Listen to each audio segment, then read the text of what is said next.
வரும் சூறை காற்று துடிக்கிதொரு தென்னந்தோப்பு. துள்ளி வரும் சூறை காற்று துடிக்கிதொரு தென்னந்தோப்பு. இல்லை ஒரு பாதுகாப்பு, இதுதானா இறைவன் தீர்ப்பு?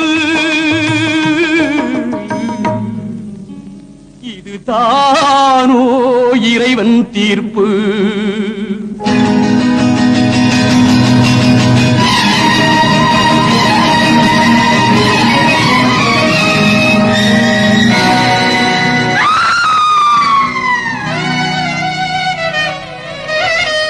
வேலியில்லா தோட்டம் என்றால் மேய்வதற்கு காளை உண்டு.